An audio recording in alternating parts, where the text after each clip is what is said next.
Salut Internet. Alors la semaine dernière, j'étais invité par Méric Le Bon Réflexe. Cette semaine, je le suis par Pascal à la rencontre de soi-même. Tu as les liens dans la description de la vidéo. Et bien qu'on soit déconfiné depuis un jour, je me suis demandé comment est-ce qu'elle a réussi à faire face à ce confinement avec autant de positivité. Et je t'invite à découvrir ça. Ça se passe derrière mon ordi, allez bien.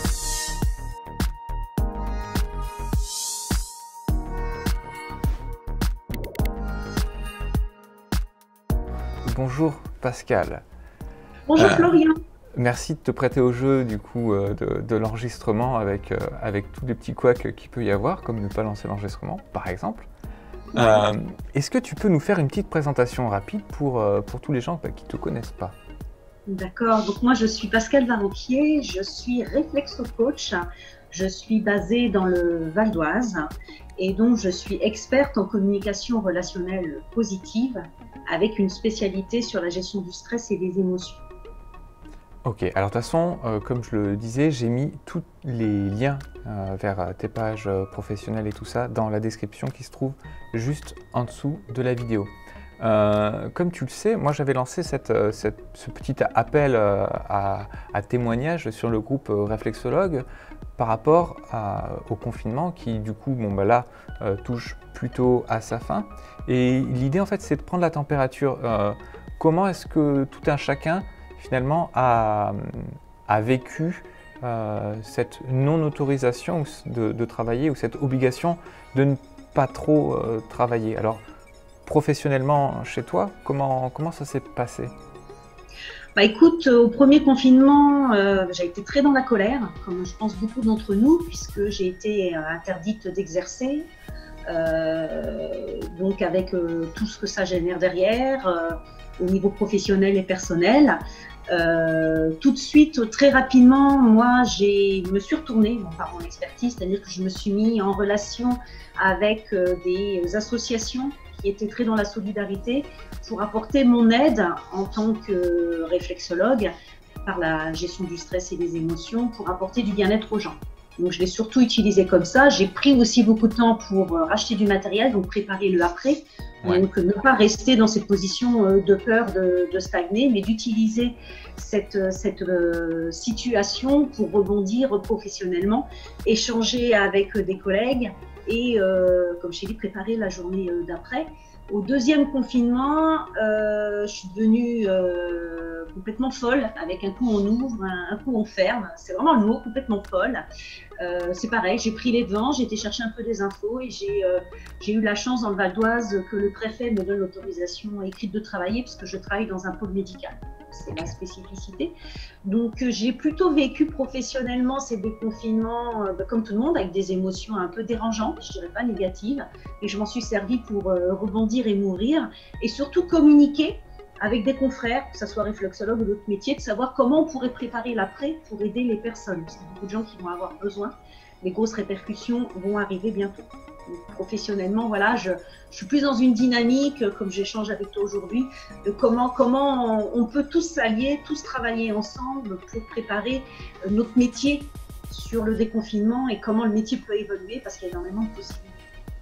Oui, c'est sûr, il faut complètement essayer de, même si c'est compliqué, peut-être pas trop s'enfermer dans le maintenant, dans les interdits qu'il y a, et essayer de se dire, bon ben voilà, il y aura un après, on ne sait pas exactement forcément quand, on ne sait pas exactement comment, mais en tout cas ce qui est important c'est de se poser les questions de moi demain, qu'est-ce que je peux faire dans tout ça.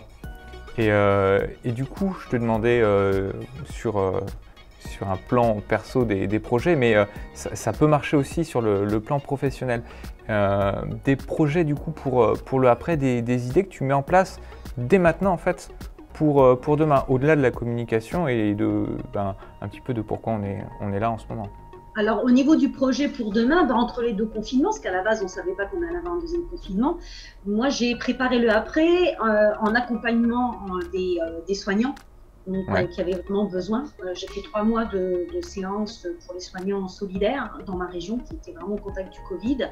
Ça m'a permis aussi de comprendre les soucis qu'ils pouvaient rencontrer donc récupérer de la connaissance aussi par rapport aux besoins des gens. J'ai aussi travaillé sur une journée solidaire bien-être et découverte. J'ai pu vraiment accompagner, que ce soit des professionnels qui louaient des lieux, des professionnels de nos métiers et les visiteurs, dans du bien-être, dans la détente, du plaisir, vraiment. Et ça a vraiment aidé pour le deuxième confinement. Les gens étaient beaucoup plus sereins. Je suis en train de créer, parce que là je suis en associatif, une société. Donc je travaille beaucoup sur ma mission, sur mon concept. Donc une SASU va être créée début janvier. Là j'ai préparé des ateliers qui vont pas tarder à être mis en ligne aussi. Donc ça c'est les projets pro. Projet perso, je restructure complètement ma vie parce que ma fille a quitté mon domicile entre les deux confinements. Youhou, Okay. je suis toute seule. Donc perso, mes projets, c'est que je suis dans une maison à la campagne. Donc je me suis remis à refaire du jardin cet été par exemple. Donc ça c'était top. J'ai 2 animaux, j'en profite plus d'eux. Je communique beaucoup plus. Mes parents, je les appelais pas tous les matins. Ouais. Je les appelle tous les matins.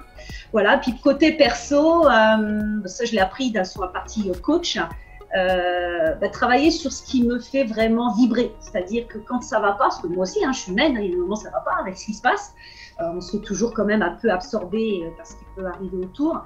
Eh bien, je vais mettre de la musique parce que ça, c'est ce que j'adore. Je vais aller jardiner, je vais aller marcher. Je fais des zooms, je fais des karaokés et des jeux crâniaux en ligne avec des amis. Yes. Voilà, ça c'est. Et donc voilà, on l'utilise donc au bout du monde. Je communique même avec des gens qui sont au bout du monde. Et ça c'est vraiment top. Voilà, donc c'est vraiment. Je suis dans le but de transmettre ces énergies positives à travers des ateliers, à travers des gens d'autres métiers qui à la base seraient complètement improbables. Tu vois. Mais en tant qu'être humain et pouvoir se rencontrer ensuite, je suis déjà invitée dans le sud de la France, tu vois, voyager, c'est sympa ça aussi. Complètement. Et alors, c'est hyper important en fait ce que tu dis parce qu'on en parlait tout à l'heure en off, mais en fait, ce que tu travailles, ce que tu mets en place, c'est vraiment cultiver, pas forcément que ton jardin, mais cultiver le lien. En fait, tu me disais là, en fait, j'appelais pas mes parents, mais mince, en fait, genre, c'est pas débile de pas les appeler, mais ils sont là et autant carrément en profiter. En fait, peut-être que le confinement, le fait d'être obligé de rester chez nous, ça peut nous aider à prendre conscience de la valeur des relations humaines, à prendre conscience que, ok, on est tout seul chez nous, mais on est quand même un animal social et on a besoin des autres, les autres ont besoin de nous et on peut leur apporter, ils peuvent nous apporter et même sans se voir ou sans se toucher physiquement. Alors c'est vrai que ça les étonne les gens, parce que là je me suis amusée au deuxième confinement à regarder ce que LinkedIn et Facebook me donnaient comme potentiel contact. Ouais. Et je me suis mise à contacter les gens comme ça. Les gens, pourquoi vous me contactez? Vous avez quelque chose à me vendre? Qu'est-ce que vous me voulez? Non, juste échanger avec vous. Ah bon? Vous n'avez pas vu mon expertise? Si, mais bon, juste se parler, prendre le temps parce qu'on est chez nous. Donc, comme tu dis, remettre du sens à l'humain, parce que ça, c'est pour moi super important, et qu'effectivement, on a besoin de communiquer. Comme tu dis, on est un animal quand même, on n'est pas fait pour être seul. Et si on prend le positif, merci quand même à Internet, merci au réseau, parce que du coup, là, on peut se parler tous les deux. Complètement. On peut parler et les autres personnes peuvent nous regarder, et ça, c'est plutôt chouette. C'est sûr que ça ne va pas remplacer, il y en a qui vont nous dire oui, mais ça ne remplace pas le contact humain physique. Ça c'est sûr. Le câlin par exemple sur internet est quand même vachement plus compliqué. Je veux dire pour mon écran, mais. Donc voilà, c'est vrai que transmettre du positif, rigoler ensemble, tu vois, le karaoké en ligne. Mais tellement une bonne idée. Mais on fait ça, j'ai fait, comment tu sais, l'émission de Nagui sur des paroles, là, terminer les chansons. J'ai trouvé ça sur YouTube, il y a un moment, je me dis, on en a ras-le-bol du karaoké, qu'est-ce qu'on pourrait faire? On peut faire ça.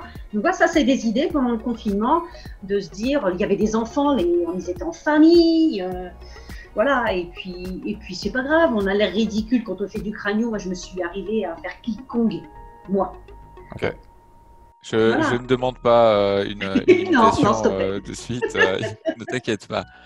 D'accord, donc carrément, en fait, il y a plein de choses qu'on peut trouver sur Internet pour s'amuser.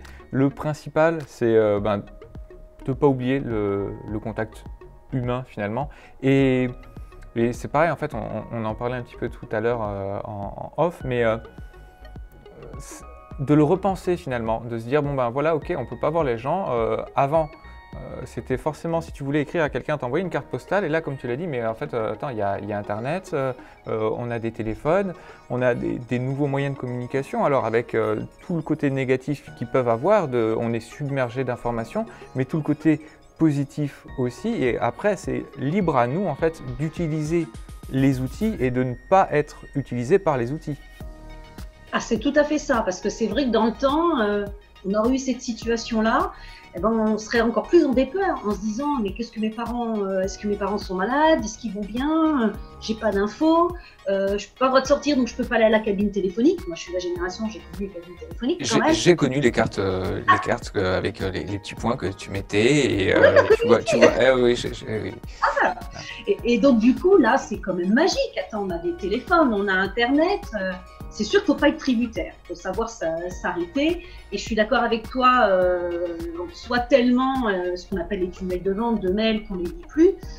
Donc après, il faut remettre du contact, de la vraie communication et de la communication humaine, pas avec un truc à la commerciale derrière. Et c'est ça qui est important. Et le Covid, il est là aussi pour ça, pour remettre de l'humain, du lien entre les gens. Complètement. Et du coup, c'est très bien parce que tu vois, ce petit pont philosophique, on va l'utiliser.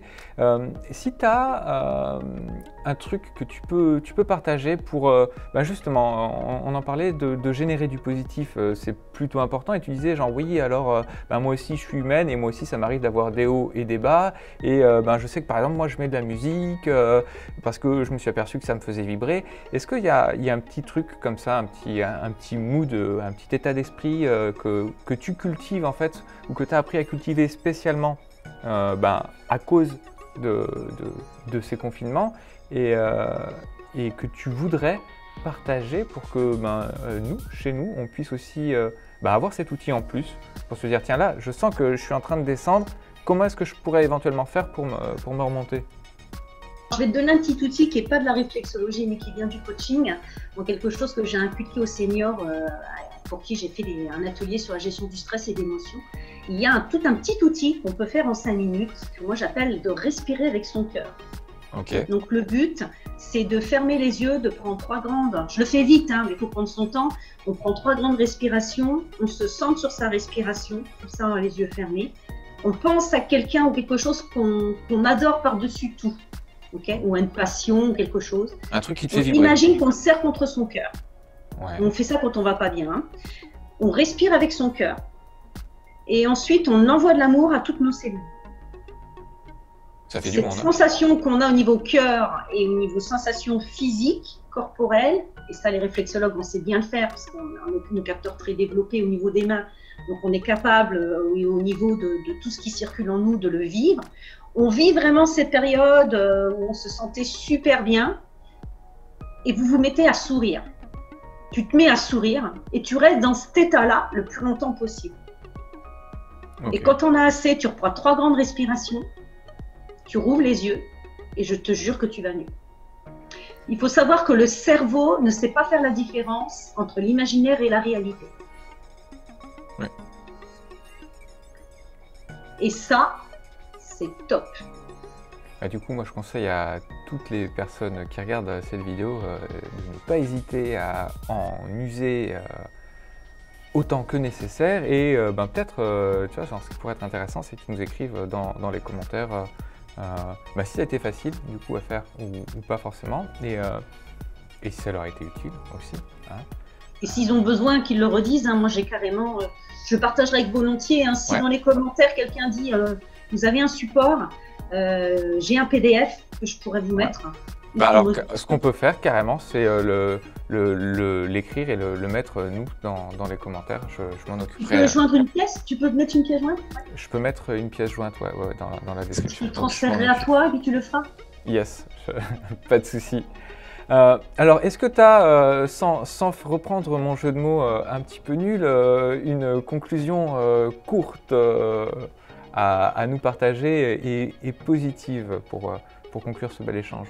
Alors moi, je vous dirais qu'il faut regarder la vie à travers vos lunettes. On a des lunettes tous les deux.